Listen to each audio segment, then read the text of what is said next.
I just want to live with my family. The useless ATM needs to leave. I took those words in stride. Finally. It was worth the 18 years of patience. At that moment, two men in suits entered from behind me. What? My name is Silk. I'm 74 years old and will soon be celebrating 75th birthday. It's just me, my son Ken, his wife Helen, and their son Oliver, a household of 4 across 2 generations. We might seem like a lively 2-generation family to others. But since I lost my husband, I've often felt lonely and tend to become downhearted. Ken is a gentle soul, averse to conflict. In contrast, his wife Helen has a strong personality and is quick to complain if something doesn't suit her. Oliver seems to be working hard at his new job, hardly ever home, whether it's the weekend or a weekday.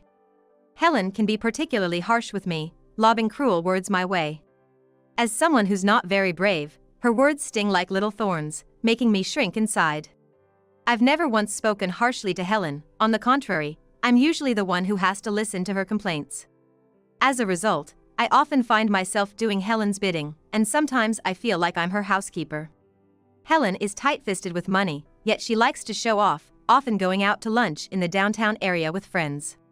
When she goes out, she asks me to do the cleaning and to take in the laundry. Moreover, when she heads downtown, she has me drive her to the station. Helen climbs into the back seat as if it were the most natural thing, making me feel like a taxi driver.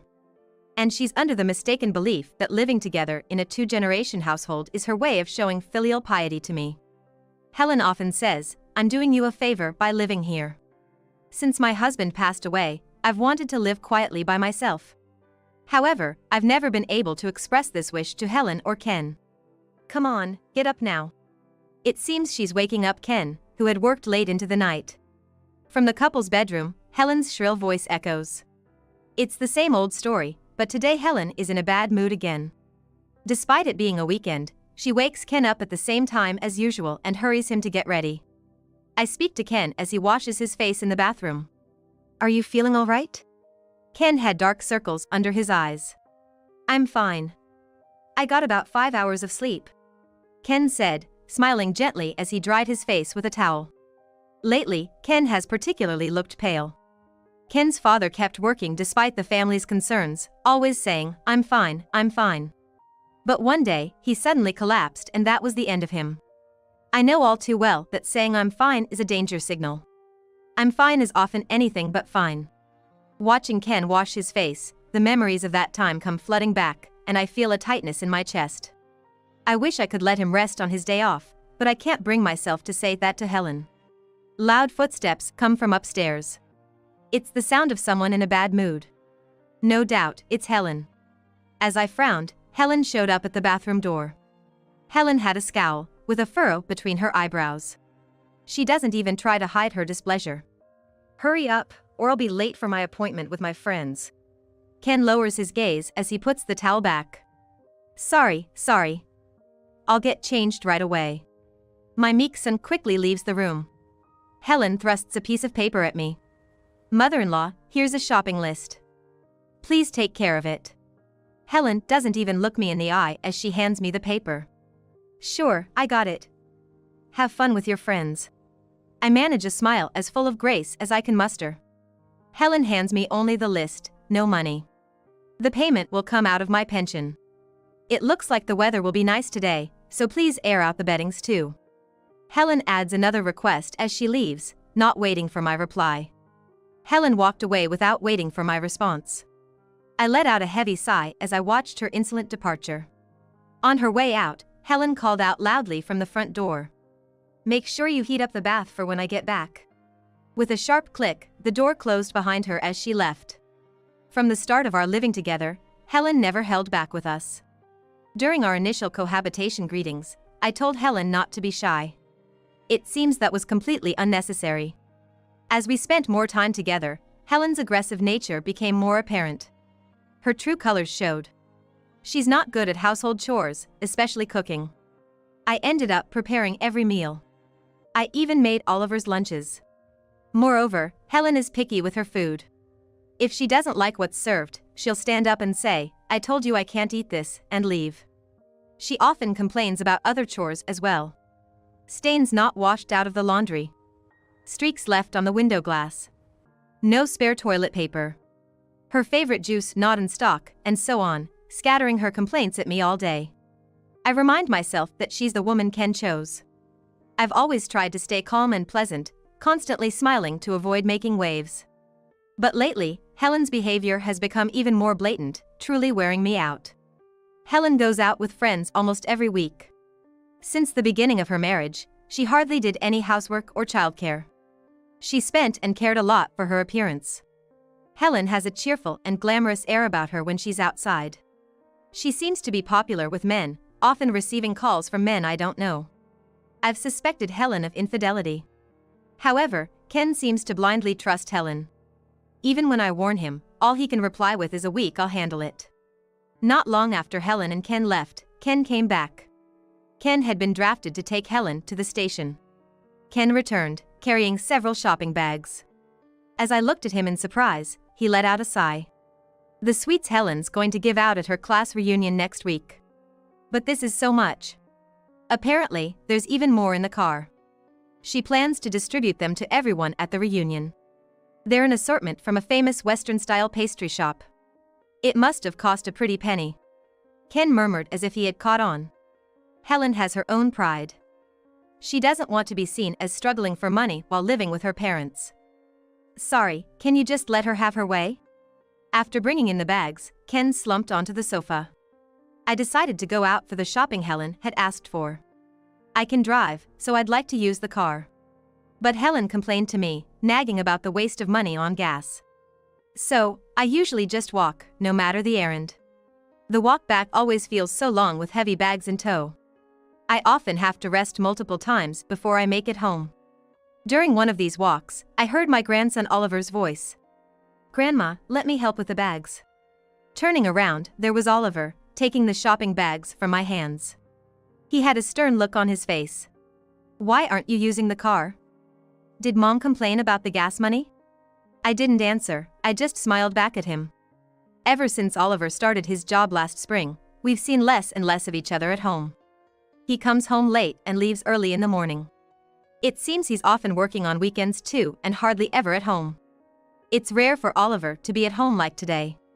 Oliver quickly began putting away the groceries in the kitchen. His movements were full of energy and joy. While I was helping to tidy up the kitchen, Oliver started to talk to me, a shy smile on his face. "Actually, there's someone I want to introduce you to." It made me reflect on how grown-up he'd become. It felt like just moments ago he was taking his first steps, and now he has someone special to introduce. I'm thinking of bringing her over next week. As he stored vegetables in the fridge, Oliver talked with a bashful tone. "Grandma, there's something I've been thinking about for a long time. I wonder what's on Oliver's mind."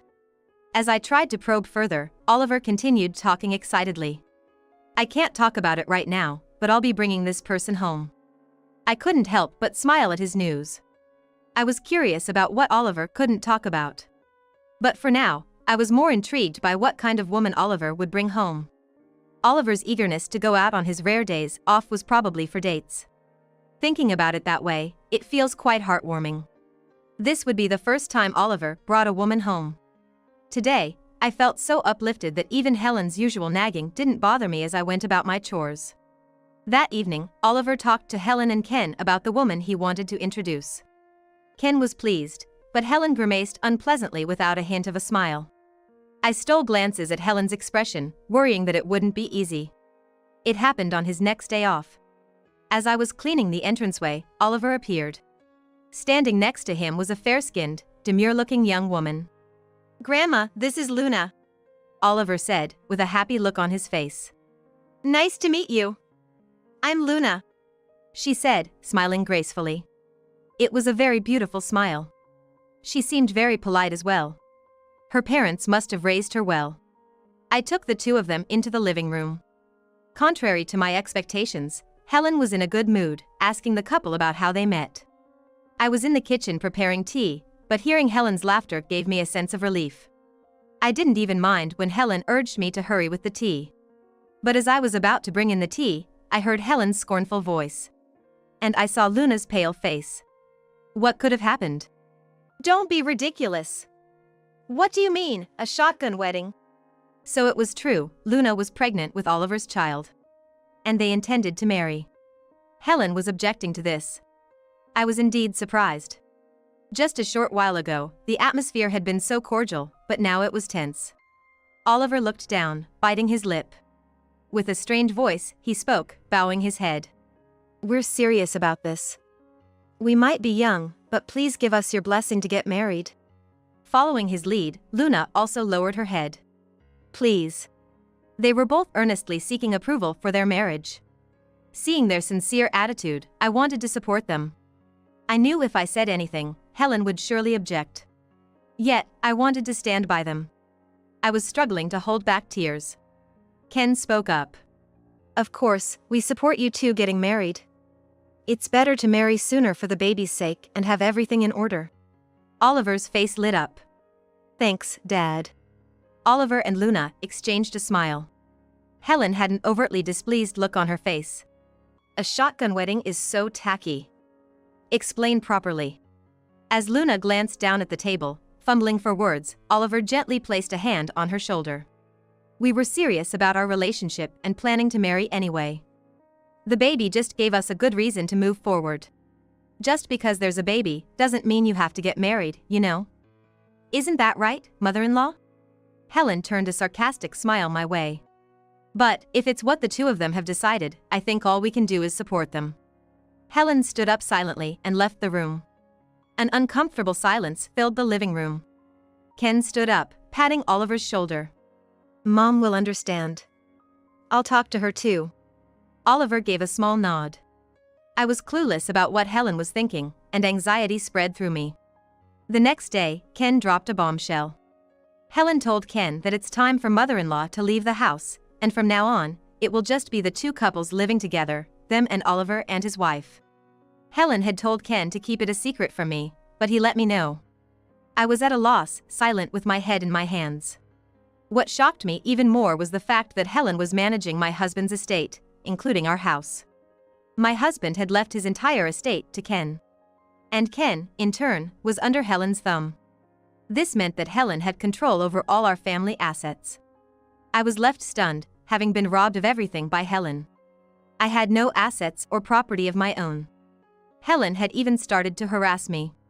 She would wait for me to get into the bath before draining the hot water and turning off the water heater.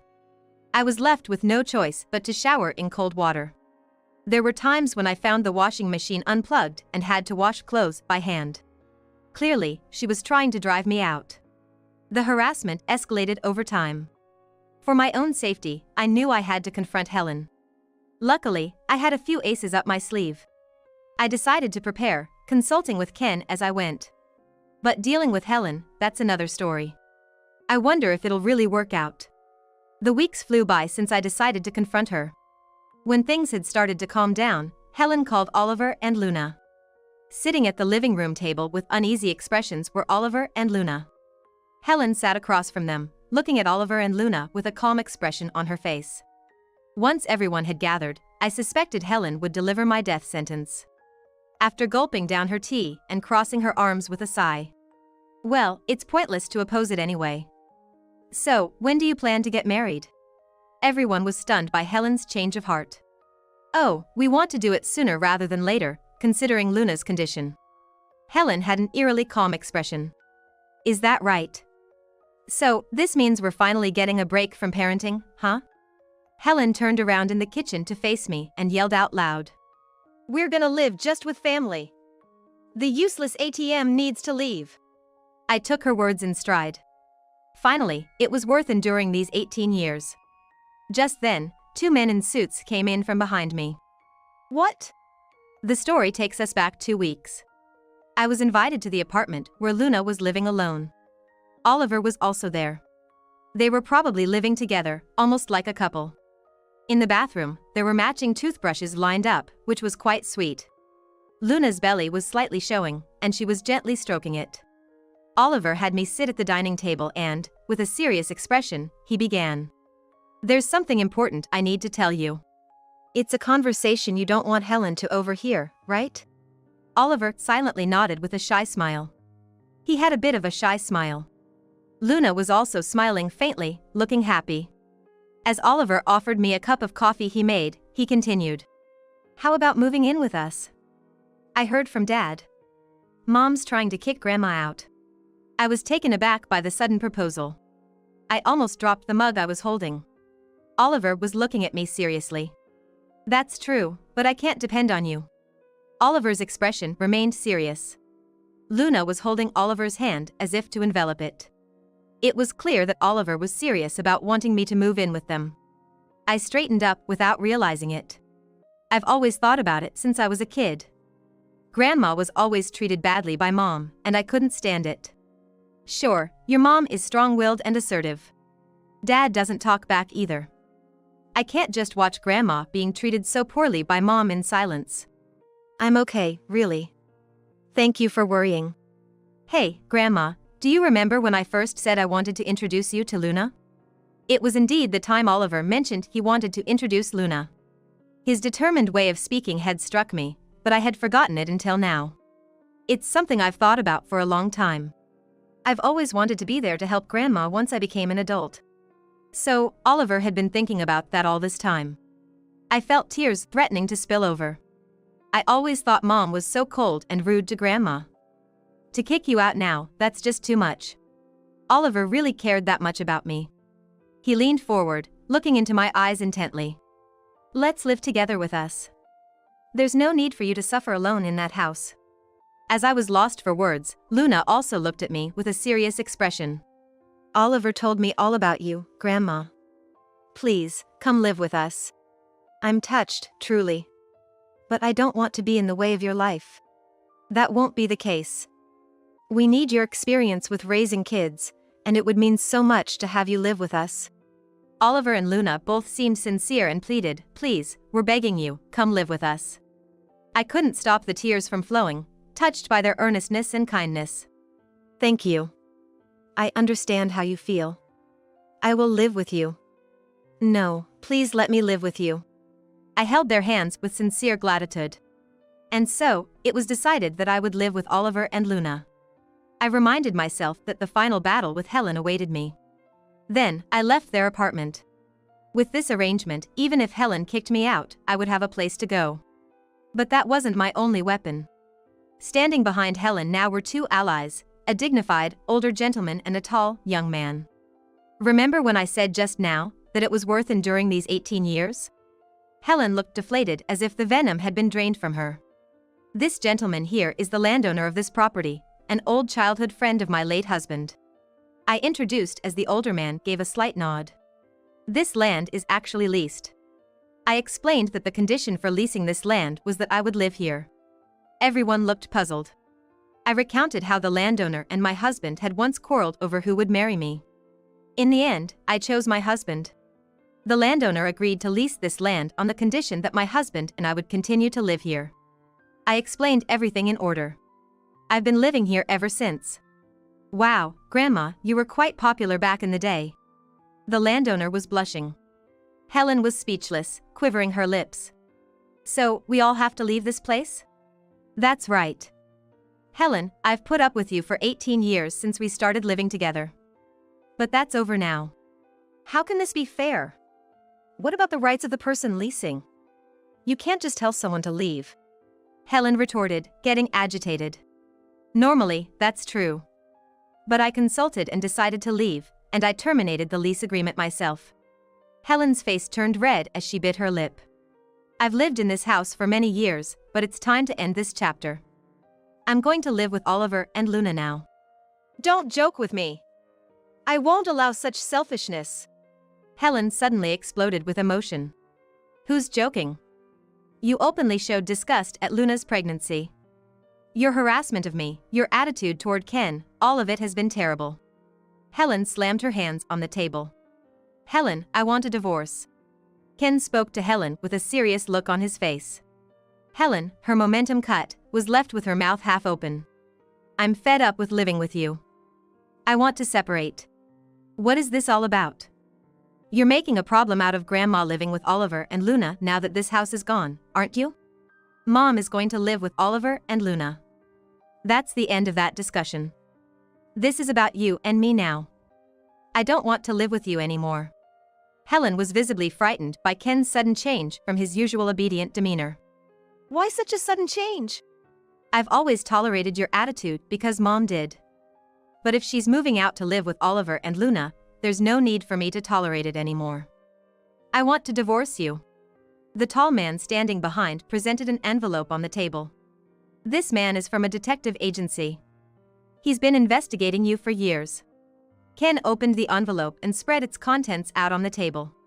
Helen's face turned pale as she saw what was laid out before her. The contents were photographs and documents. The photos showed Helen arm in arm with an unfamiliar young man, entering a hotel. There were also pictures of Helen coming out of a nightclub. These are proof of your infidelity. I've had you under surveillance for quite some time. A lie? No, this is all a misunderstanding. Whether it's a misunderstanding or not, the evidence is here. It's clear you've been spending the household money for some young man.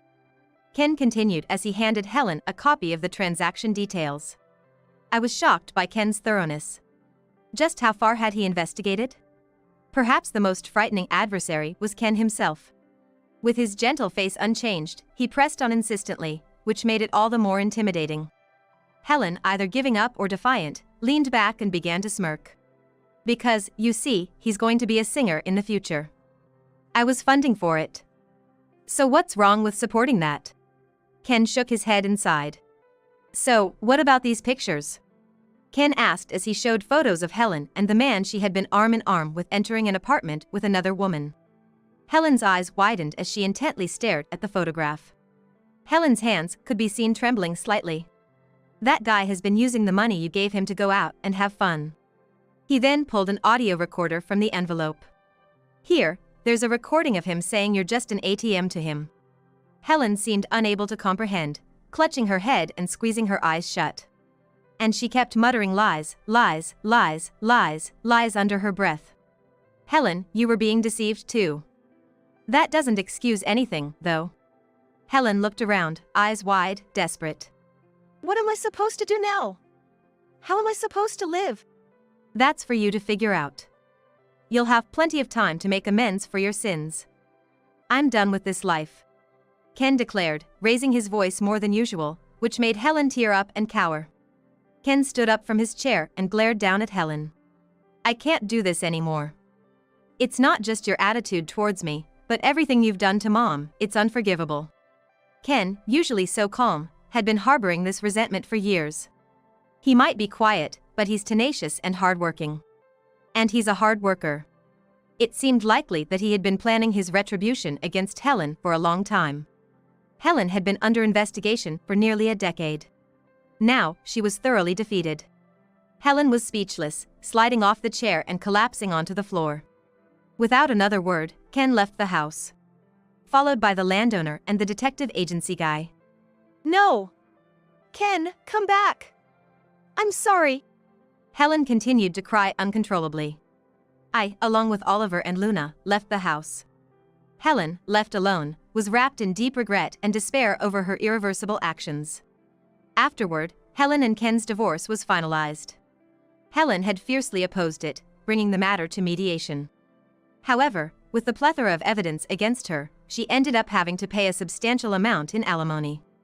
Helen demanded her share of the property division, but was cornered about the money she had squandered on the young man. To avoid compensating for the money she took, Helen reluctantly gave up her claim to the property. She brought it onto herself. Helen was left without a place to live, and as for money, she had to pay back all the money she took. She ended up saddled with a substantial amount of debt. She lives in a dilapidated apartment in a rundown suburb. She works tirelessly, day shifts at a factory and night shifts as a security guard for road construction. She persisted in demanding the young man return her money, leading to a warning for stalking. Despite the warning, she continued, risking arrest for harassment. Ken kept the investigation going even after the divorce, receiving regular updates. His tenacity was something to be wary of. Half a year had passed since I started living with Oliver and Luna. Luna had given birth to a baby girl. I help with childcare and household chores.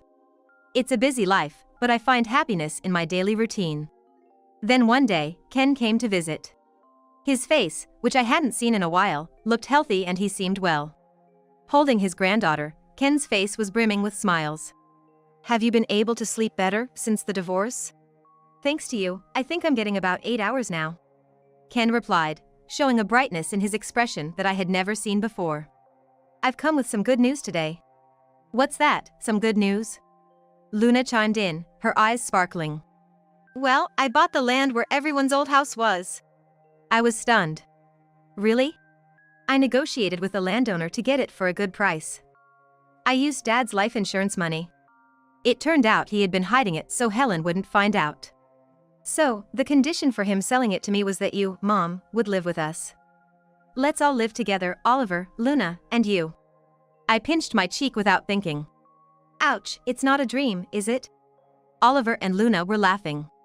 The thought of the joyous and lively life that awaits us in the future brought a smile to my face as well.